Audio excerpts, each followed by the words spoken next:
नवापुर के किसान रमेश की किस्मत बहुत ही खराब थी। एक एक करके उसकी सारी जमीन बिकती जा रही थी।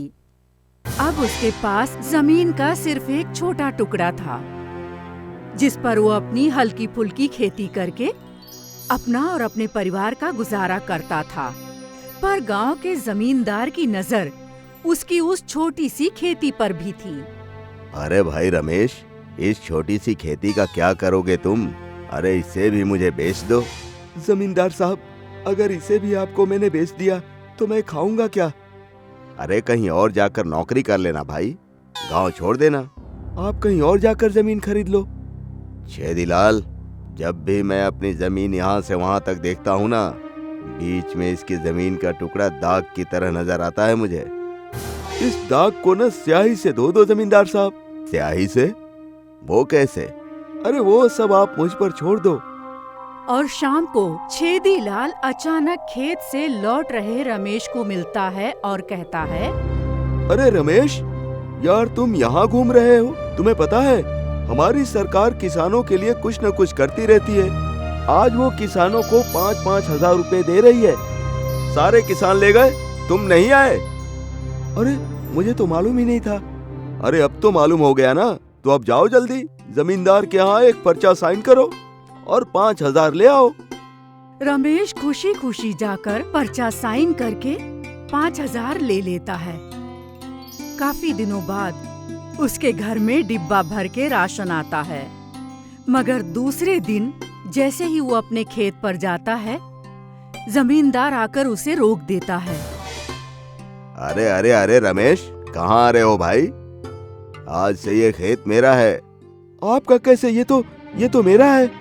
अरे भाई, कल ही तुमने मुझसे 50 हजार लेकर ये खेत मेरे नाम कर दिया है। ये देखो, तुमने इस पेपर पर दस्तखत भी किए थे। ये तो वो हुकूमत की स्कीम के 5 हजार वाले पेपर हैं। अरे 5 हजार नहीं भाई, 50 हजार। ये देखो, इस पर 50 हजार रुपए लिखे हैं ना। रमेश बहुत मिन्नतें करता है, पर जमींदार उसकी एक नहीं सुनता। छेदीलाल उसे धक्का देकर खेत से बाहर निकाल देता है। रमेश पूरी तरह टूट जाता है। वो सोचता है कि अपने परिवार को भूखों मरता देखने से तो अच्छा है कि वो खुद ही मर जाए, और जाकर ऊंची पहाड़ से कूद पड़ता है। लेकिन नीचे वो घास फूस से बनी एक साधु की कुटिया पर जा गिरता है। कौन हो भाई? कुटिया ही तोड़नी थी तो सामने से आकर तोड़ देते। अभी तुम्हारे हाथ पैर टूट जाते तो। मैं तो मरने के लिए कूदा था बाबा, पर यहाँ भी मेरी किस्मत ने मुझे धोखा दे दिया। बहुत तकलीफ में हो बेटा। क्या बताऊं बाबा, किस्मत तो मुझे धोखा ही देती रहती है। गांव के जमींदार ने मुझे धोखा दे दिया, मेरी सारी जमीनें हड़प ली। परिवार को भूखा मारने से बेहतर है कि मैं खुद को ही मार डालूं, यही बेहतर होगा। अरे तुम्हारे मर जाने से तुम्हारे परिवार का भला थोड़े ही होगा, वो तो और तंगहाली में आ जाएंगे। तो मैं क्या करूं बाबा, अब तो मेरे पास जमीनें भी नहीं है। बेटा, धरती पर 2 ही मिट्टी है जो सब कुछ पैदा कर सकती है। एक धरती की मिट्टी और दूसरा ये इंसान का जिस्म जो खुद मिट्टी से बना है। जब वो मिट्टी अनाज पैदा कर सकती है तो ये मिट्टी क्यों नहीं? मैं समझा नहीं बाबा। जाओ, आज से तुम इंसान नहीं, अपने आप में पूरी जमीन हो। तुम जो चाहो इस मिट्टी में, मतलब कि अपने शरीर में उगा सकते हो। तुम उगाने का सोचकर जो भी खाओगे वो तुम्हारी इस मिट्टी में उग जाएगा। रमेश घर पहुंचता है। उसकी बीवी उसकी बात सुनकर उसे तसल्ली देती है। भले ही जमींदार ने आपकी खेती हड़प ली है, पर आप मरने की कोशिश न कीजिए, वरना मेरा क्या होगा, हमारे बच्चे का क्या होगा। पर मैं जीकर भी क्या करूंगा? काश मेरे पास और जमीनें होती, मैं भी कई तरह के फल उगाकर बेचता। उसकी बीवी उसे एक प्लेट में एक सेब, एक केला, एक गुच्छा अंगूर और एक चीकू देती है। ये हमारी खेती के आखिरी फल हैं, खा लो। नहीं, ये हमारे बच्चे के लिए रख दो। क्या हम उसको भूखा सुलाएंगे? उसके लिए रसोई में रख दिया है। इसीलिए आपको सब एक एक ही दिया है। काश मैं इनकी खेती कर पाता। रोते हुए वो एक एक फल खाकर सो जाता है। अचानक उसका शरीर कांपने लगता है और उसके एक हाथ में एक सेब, दूसरे हाथ में चीकू, सर पर अंगूर और कमर में केले उग जाते हैं। वो फलों की पूरी खेती बन जाता है। तभी उसकी बीवी आकर उसे देखती है और चौंक जाती है। अरे ये क्या है जी? अरे बाप रे, ये सब क्या है? वही तो, आपके बदन पर ये सारे फल कैसे उगाए? वही तो ताज्जुब है। वो सारे फल उगाए जो मैंने सोने से पहले खाया था। इसका मतलब वो बाबा ने सच कहा था। मैं अब इंसान से खेत बन गया हूँ। खेती की इच्छा लेकर जो भी खाऊंगा वो मेरे शरीर में उग आएगा। क्या? और दूसरे दिन जमींदार बाजार में फल बेच रहा है। सभी उससे फल खरीदते हुए रमेश किसान के बारे में बातें करते हैं। अरे भाई, रमेश किसान के फलों की बात ही कुछ और थी। हाँ, उनका हाथ लगते ही फल जायकेदार हो जाते हैं। अरे अब वो किसी काम का नहीं रहा। उसके खेत के फल खाने के ख्वाब छोड़ दो। अब उसके पास कोई खेती वेती नहीं है।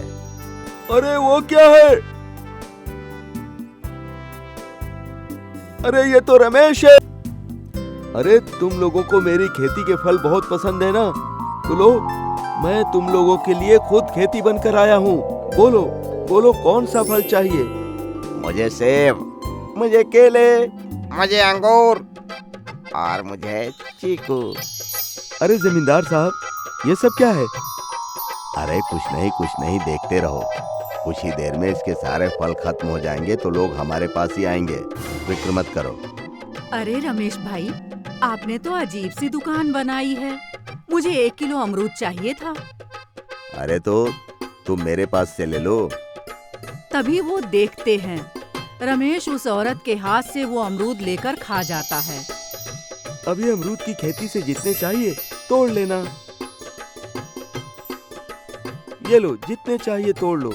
और भी किसी को कोई फल चाहिए तो मुझे बोलना। ये खेती तुम लोगों के लिए ही है। पूरे दिन यही माजरा चलता है। जो भी खरीदार आते हैं और उन्हें जो भी फल चाहिए होता है वो वहाँ से तोड़ते हैं और उसी जगह पर दूसरा फल उग जाता है। ये देखकर जमींदार सोच में पड़ जाता है। सभी रमेश से फल खरीदकर चले जाते हैं और जमींदार के फल जैसे के तैसे वहीं पड़े रह जाते हैं। दूसरे दिन जमींदार फिर एक दिन पहले वाले फल लेकर आता है और देखता है कि फल का पेड़ बना रमेश सारे खरीदार को अपने बदन से फल तोड़कर बेच रहा है। अरे कमाल है, रमेश जैसा छोटा किसान इंसान से जमीन कैसे बन गया? जमींदार भैया, आपके फल छोड़ो, आप भी रमेश भैया से फल ले लो। इनके फल बहुत ज्यादा ताजे हैं। अब तो इस खेती से बहुत ताजे फल हम खुद ही तोड़ सकते हैं। तो फिर कोई आपसे क्यों लेगा? जमींदार साहब, तरह से तो आपके फल कभी नहीं बिकेंगे। अब मुझे कुछ तो करना पड़ेगा। ऐसे काम नहीं चलेगा। दूसरे दिन जमींदार आता है और देखता है कि फल का दरख्त बना रमेश वहाँ बैठा सभी को फल बेच रहा है। जमींदार उसके पास आकर उसके पाँव पकड़ लेता है। मुझे माफ कर दो रमेश भाई, इस तरह से तो मैं गरीब हो जाऊंगा। 3 दिन से मेरे फल सड़ रहे हैं। तुम्हारे खेत से जो तुम खेती करते थे वही अच्छा था। कम से कम कुछ फल मेरे भी तो बिकते थे। ये लो अपनी जमीन के कागजात। आज से तुम्हारी जमीन तुम्हारी। और भाई रमेश, मुझे माफ कर दो यार। आज से मैं किसी पर जुल्म नहीं करूंगा कि वो इंसान खेत बन जाए और मुझ पर भारी पड़ जाए। ये लो। जमींदार के कागज देते ही रमेश के बदन से सारे फल टूटकर नीचे गिर जाते हैं। साधु की बात सच हो जाती है। वो दरख्त से वापस इंसान बन जाता है और पहले की तरह खेती करके अपनी जिंदगी सुख और सुकून से जीने लगता है।